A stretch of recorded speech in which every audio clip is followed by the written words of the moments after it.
ठीक है। General category में 70 के आसपास स्टार्टिंग हुई थी, 70-72 से, और लास्ट 65 तक मान के चलिए। अब ये लास्ट का मतलब हो गया फर्स्ट लिस्ट, सेकंड लिस्ट, 2-3 लिस्टें लगती हैं, ठीक है। तो 2-3 लिस्ट जो हैं उनके बेसिस पे कंबाइंड ये डाटा है।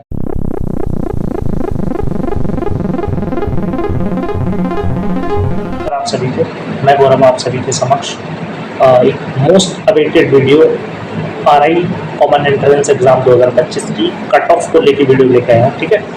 तो ये जो वीडियो है काफ़ी एनालिसिस करने के बाद लेके आया हूँ, जिसमें मैं पहले बता देता हूँ कि किस किस चीज़ों पर बात होगी। तो सबसे पहले देखो कट ऑफ की जहाँ तक बात है, एनालिसिस में हम लास्ट ईयर 2000 यहाँ पे हम बात करेंगे NCERT का RI अजमेर में लेवल 2 ईयर बीएड प्रोग्राम जो होता है उसकी 2024 की कट ऑफ लगभग क्या रही थी, उस पर हम बात करेंगे, किस रेंज तक गई थी और 2025 की एक्सपेक्टेड कट ऑफ क्या हो सकती है, ठीक है। लगभग आपको आइडिया हो जाएगा कि मैं इस स्टेट से हूँ और इस कैटेगरी से हूँ तो मुझे कितने नंबर लाने हैं, ठीक है। और इसके बेसिस पे आप इजीली आपको लगभग मतलब काफ़ी हद तक एक आइडिया मिल जाएगा कि मेरे को कितनी एंट्रेंस में मेहनत करने की ज़रूरत है। जहाँ तक फॉर्म की बात है मैंने ऑलरेडी बताया, इस महीने के एंड तक फॉर्म आ ही जाएंगे, मिड में भी आ सकते हैं, लास्ट में भी आ सकते हैं, और आपका जून नहीं तो जुलाई तक मोस्ट प्रोबेबली एग्ज़ाम हो ही जाएगा, ठीक है।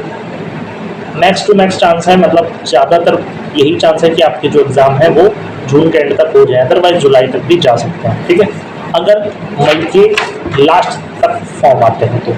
अब यहाँ पे हम बात कर लेते हैं कट ऑफ को लेके।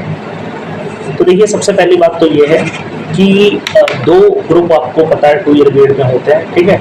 सबसे पहला होता है ह्यूमैनिटीज़ ग्रुप, दूसरा साइंस ग्रुप। तो पहली चीज़ तो आप ये क्लियर समझ लीजिए कि जो साइंस ग्रुप होता है उसकी कट ऑफ ह्यूमैनिटीज़ ग्रुप से 2-4 नंबर आगे रहती है, ठीक है। जो भी स्टेट है, जो भी कैटेगरी है, 2-3-4 नंबर ऊपर ही रहेगी, ये एक दिमाग में बात रखते हैं, ठीक है। जो भी रेंज में बताऊँगा तो उससे 2-3 नंबर प्लस माइनस करके चलेंगे। अब कैलकुलेट करने की क्या बात है कि कैसे कैलकुलेट करेंगे आप, तो सिंपल सी बात है कि जो भी आपकी ग्रेजुएशन या मास्टर्स है उसमें जो भी आपकी परसेंटेज है उसका आप 40% निकाल लोगे, वो आपका स्कोर हो गया। बाकी रिमेनिंग जो मैं कट ऑफ बताऊंगा जिस आपकी स्टेट की आपकी कैटेगरी का, वो आप उसमें से घटा के आपको पता चल जाएगा कि कितने मार्क्स मुझे एंट्रेंस में चाहिए, तब मैं ईजिली कट ऑफ को क्लियर कर पाऊँगा, ठीक है। और बाकी आप कैलकुलेट कैसे करते हैं 60%, 40%, और ये कैसे, ये एक मैथमेटिकल कैलकुलेशन है। एग्जाम्पल के तौर पर मैं अलग वीडियो में आपको डिटेल से समझा दूंगा कि किस तरीके से कैलकुलेट किया जाता है, ठीक है। फिलहाल हम कट ऑफ पे चर्चा करते हैं, ठीक है। उस पर एक अलग सेपरेट वीडियो बना दूंगा ताकि आप आराम से उसको कैलकुलेट कर पाएँ, ठीक है। सबसे पहले हम बात कर लेते हैं दिल्ली की, ठीक है, क्योंकि दिल्ली एक ऐसे स्टेट है जिसकी कट ऑफ सबसे ज़्यादा हाई जाती है, ठीक है। ये मैं आपको अभी बता दे रहा हूँ, क्योंकि दिल्ली से 2 ही सीट्स हैं, 2 ही सीट्स आपकी ह्यूमैनिटीज़ में होती हैं और 2 ही सीट आपकी साइंस में होती है, जिसमें एक जनरल की होती है और एक कैटेगरी की होती है, ठीक है। एक जनरल की, एक कैटेगरी की सीट। अब मैं ऐसा नहीं कि साइंस ह्यूमैनिटीज़ की अलग बता रहा हूँ, लगभग दोनों की कट ऑफ सेम ही रहेगी, ठीक है। 1-2 नंबर ऊपर नीचे, हम सीधा मोटी बात करेंगे, ठीक है, ऊपर से कि लगभग यही रेंज रहेगी, ठीक है। तो अगर मैं आपको आइडिया देना चाहूँ तो जनरल की कट ऑफ क्या रह सकती है, तो देखिए मैं मैक्स टू मैक्स बता रहा हूँ कि यहाँ तक कट ऑफ जा सकती है, और यही लास्ट ईयर की रेंज भी थी और यहाँ तक जा सकती है। तो जनरल की जो कट ऑफ है वो स्टार्ट हुई थी आपकी फर्स्ट जो लिस्ट आई थी उसके अकॉर्डिंग ये 75 मार्क्स तक भी गई थी लास्ट ईयर, ठीक है। और फिर आपके मतलब वही है कि घटते लगभग 65 से 75 की रेंज रहती है जनरल की। 65 से 75 के बीच फाइनल बता रहा हूँ, ये 60-40 सब जोड़ ली, 65 से 75 की रेंज रहती है जनरल की दिल्ली से, अगर आपको, क्योंकि सीट 2 ही है, कॉम्पिटिशन ज़्यादा होता है और उधर लोगों को अवेयरनेस भी है, तो सीधी सी बात है कि उस सीट को लेने के लिए कट ऑफ है। वो बात अलग है कि हर साल ये देखा जाता है कि दिल्ली के जो बच्चे हैं जिनके मार्क्स ज़्यादा अच्छे होते हैं उनको दिल्ली की सीट, अगर मान लेता है किसी के 65 नंबर है, 68 नंबर है, अगर दिल्ली की सीट नहीं भी मिली तो भी उनके अच्छे नंबर होते हैं, इस वजह से उन्हें दूसरे स्टेट की सीट्स मिल जाती है, बट वो कैटेगरी वालों को मिल जाती है। जैसे कोई दिल्ली से ओबीसी में है, उसे दिल्ली ओबीसी की नहीं मिली तो किसी दूसरे स्टेट की ओबीसी में एडमिशन मिल जाता है, ठीक है। अगर उस दूसरे स्टेट का ओबीसी का कोई बच्चा नहीं आया है, कई बार होता है कि खाली होती है, तब उनको सीट दे दी जाती है, ठीक है। तो ये चीज़ हो गई। अब यहाँ पे ओबीसी की बात करें, ओबीसी की क्या रेंज रहती है, तो ओबीसी की भी लगभग मान के चलो 65 से 70 के बीच में रेंज रहेगी, 65 से 70 के बीच ओबीसी की भी रहेगी, ठीक है। 70 के आसपास लास्ट मान के चलो 65 से 70 यही दायरा रहेगा ओबीसी का। SC/ST की जहाँ तक बात है तो SC/ST लास्ट आपका 60 से 65 के बीच की रेंज आप लेके चल सकते हैं। ह्यूमैनिटीज और साइंस दोनों की बात कर रहा हूँ मैं, ठीक है। और ये जो लास्ट में बता रहा हूँ उसमें आप इसमें मतलब ये सिलेक्टेड की बात कर रहा हूँ, ठीक है।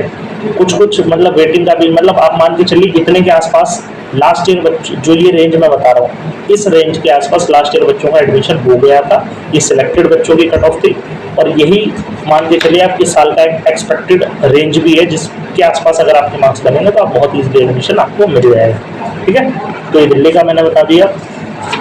अब यहाँ पे आ जाते हैं जो हमारे मेजर स्टेट है, पहले उनकी बात करेंगे, फिर बाकी के जो रिमेनिंग। दिल्ली की बात हो गई, फिर यूपी की बात करेंगे, उसके बाद राजस्थान की, ठीक है। सीट का मैंने बता दिया, सीट भी साथ के साथ बताता चलूँगा। उसके बाद लास्ट में जो हमारे रिमेनिंग स्टेट है, जैसे जम्मू कश्मीर है, लद्दाख है, हिमाचल है, हरियाणा, पंजाब और उत्तराखंड है, ये छोटे छोटे स्टेट्स हैं। तो इनकी एक कंबाइंड कट ऑफ क्योंकि लगभग वही रहती है उस पर बात करेंगे, ठीक है। तो सबसे पहले यूपी की बात कर लेते हैं। तो यूपी में देखिए टोटल 25 सीट्स हैं आपकी, इसमें से 12 सीट जनरल की हैं, 7 सीट ओबीसी की हैं, इस करके इसी प्रकार है बाकी भी, ठीक है। तो 12 और 7 19 तो यही हो गई, ठीक है। तो बाकी आपकी 5 से 6 जो बची वो SC/ST हो गए। तो यूपी के लिए देखो जनरल की रेंज क्या रहती है, तो मान के चलिए इसकी भी स्टार्टिंग तो 75 से ही मान के चलिए, लगभग 70 से 75 के बीच, लेकिन लास्ट 65 तक भी आपका एडमिशन हो जाता है, ठीक है। 65 तक भी जनरल में हो गया है लास्ट ईयर, और अगर 60 तक भी हो तो वेटिंग के अंदर हो जाता है, ठीक है। वेटिंग में भी आपके हाई चांस होते हैं क्योंकि कई लोग सीट्स छोड़ देते हैं तो एडमिशन हो जाता है। तो मान के चलिए कि लगभग 65 प्लस जनरल में हो तो आपके चांस हैं जनरल में आराम से, ठीक है। 65, 70, 72 के आसपास स्टार्ट हुई थी कट ऑफ और 65 के आसपास तक क्लोज हो गई, ठीक है। साइंस वालों, अब जैसे साइंस का है तो 2-3 नंबर आप मान के चलिए ऊपर, ह्यूमैनिटीज़ का है 2-3 नंबर कम कर लीजिए, ठीक है। जनरल कैटेगरी में 70 के आसपास स्टार्टिंग हुई थी, 70-72 से, और लास्ट 65 तक मान के चलिए। अब ये लास्ट का मतलब हो गया फर्स्ट लिस्ट, सेकंड लिस्ट, 2-3 लिस्टें लगती हैं, ठीक है। तो 2-3 लिस्ट जो हैं उनके बेसिस पे कंबाइंड ये डाटा है कि फर्स्ट लिस्ट में कुछ बच्चे नहीं आए, फिर सेकंड लिस्ट आई, थर्ड लिस्ट आई, वो लास्ट में वो चीज़ बता रहा हूँ कि स्टार्ट जो फर्स्ट लिस्ट सिलेक्टेड की आई वहाँ से लेके जो थर्ड लिस्ट आई, इसमें वेटिंग सिलेक्टेड सब जोड़ के हम आइडिया लेके चल रहे हैं, ठीक है।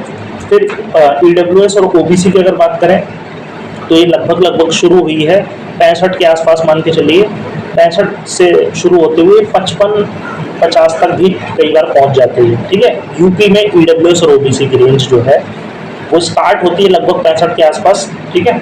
और ये लगभग आपके 50 मार्क्स तक भी पहुंच जाती है लास्ट, ठीक है। EWS और OBC लास्ट आपके 50-55 तक भी चांसेस होते हैं, ठीक है।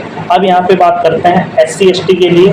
तो SC/ST का अगर हम बात करें तो ये 60 से स्टार्ट हुई है लगभग, और ये 45 तक भी गया है, 45 तक भी गया है। कुछ एक्सेप्शन भी होते हैं, कई बार तो ऐसा होता है कि जैसे पर्टिकुलर SC/ST में कोई बच्चा नहीं मिला है तो 40-35 तक भी कुछ 1-2 बच्चे हैं जिनका एडमिशन हो जाता है, ठीक है। तो वो कुछ एक्सेप्शन हो जाते हैं कि 35-40 पे भी एडमिशन हुए हैं, ठीक है। तो वो सीट्स भरनी होती है, जब कोई कॉम्पिटिटर होता ही नहीं है तो फिर वो मजबूरन सीट मिल जाती है, ठीक है। तो यहाँ पे थोड़ा सा लक आपका काम कर गया, तो ये चीज़ हो गई यहाँ पे, ठीक है। तो राजस्थान की जो जनरल की रेंज है वो लगभग 75 से 65 के बीच में रहती है, ठीक है। मैंने ऑलरेडी बता दिया कि साइंस की 2-3 नंबर प्लस रखिए, ह्यूमैनिटीज़ की 2-3 नंबर माइनस, ठीक है। रेंज 75 से 65 के बीच जनरल की कट ऑफ, EWS और OBC की 65 से मतलब ये लास्ट आपकी जो जाती है 70 से 60 के बीच में मान के चलिए, 60 से 70 के बीच में रहती है। SC/ST की 55 से 65 के बीच में रेंज रहती है, ठीक है। तो ये लगभग रेंज रहेगी आपकी राजस्थान की। अब बात कर लेते हैं जो हमारे बाकी के स्टेट बचे, इसमें कौन कौन से स्टेट्स हैं। जम्मू कश्मीर है, लद्दाख है, हिमाचल प्रदेश है, उत्तराखंड, पंजाब, हरियाणा, ये सारे स्टेट बाकी के रिमेनिंग आ गए। देखिए इनमें सीट्स काफ़ी कम हैं, 2-3, 1-2 ऐसे ही हैं सब, ठीक है। 2-2, 3-3 सीट्स हैं। तो इस वजह से अब इनमें देखो क्या होता है, कोई स्टेट्स इनमें ऐसे कट ऑफ थोड़ी ज़्यादा चली जाती है, कुछ स्टेट्स में कभी थोड़ी कम भी चली जाती है, जैसे लास्ट ईयर पंजाब की थोड़ी कम थी कंपेरेटिवली, ठीक है। बाकी उत्तराखंड की, हिमाचल की हाई रहती है कट ऑफ, लद्दाख जम्मू कश्मीर से कोई होता नहीं है, उधर की शायद 2-3 स्टेट्स के कंबाइंड है, ठीक है। तो ओवरऑल अगर हम देखें हरियाणा की भी थोड़ी हाई जाती है, कट पंजाब की कभी कभी कम रहती है, ठीक है। लद्दाख जम्मू से बहुत कम रहता है कोई आए, ठीक है। तो इनकी भी कट ऑफ ठीक ठाक रहती है। अगर मैं जनरल की बात करूं तो लगभग मान के चलिए 65 से 70 के बीच में रेंज रहती ही है, आराम से 65 से 70 तक जाती है। ईडब्ल्यूएस ओबीसी की अगर आप बात करेंगे तो 60 से 70 के बीच, 65 से 70 आपका ये हो गया, और 65 से 60 के बीच आपकी मान के चलिए ईडब्ल्यूएस और ओबीसी, ठीक है। इन स्टेटों में अगर आप ईडब्ल्यूएस ओबीसी की बात करें तो 65 से 60 के बीच लगभग इनकी रेंज रहती है, 65 से 60, ठीक है। लास्ट किसी केस में ये 55 तक जा सकती है, ठीक है, अगर मान लेते हैं कुछ सीट्स खाली रह जाए। और अगर SC ST की हम बात करेंगे तो ये आपकी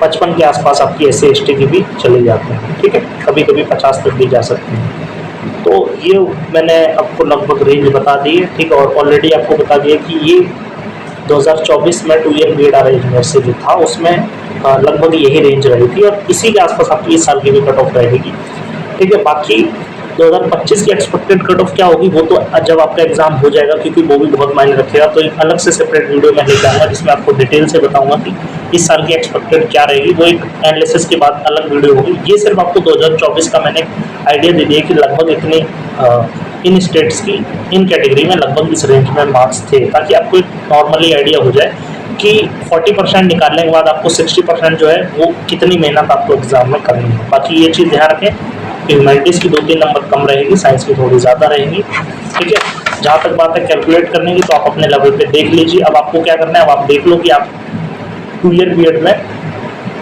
जिस स्टेट से अप्लाई कर रहे हो वहाँ पे कितने सीट्स हैं, ठीक है। आप किस कैटेगरी में आते हो, उसकी कट ऑफ की रेंज मैंने क्या बताई, उसी रेंज के आसपास जिस रेंज से मैंने स्टार्टिंग बताई है वो अपना टारगेट बना लो। जैसे कि अगर मान लेते हैं कि एग्जांपल के तौर पे अगर मैं बोलूँ आप दिल्ली से हो और आपकी, ठीक है, आप दिल्ली से 2 ही सीट्स हैं, तो आपको है कि मुझे चाहिए ही सीट, तो आपने 75 नंबर देख लो, अपना टारगेट सेट कर लो 75। हालांकि 60 पे भी हो जाएगा, बट आप मतलब 65 तक भी आपके चांस हैं, बट शॉर्ट सिलेक्शन की अगर हम बात करें तो 75 को टारगेट लेके चलो, 70 को टारगेट लेके चलो, तो ज़्यादा चीज़ें बेहतर रहेंगी, ठीक है।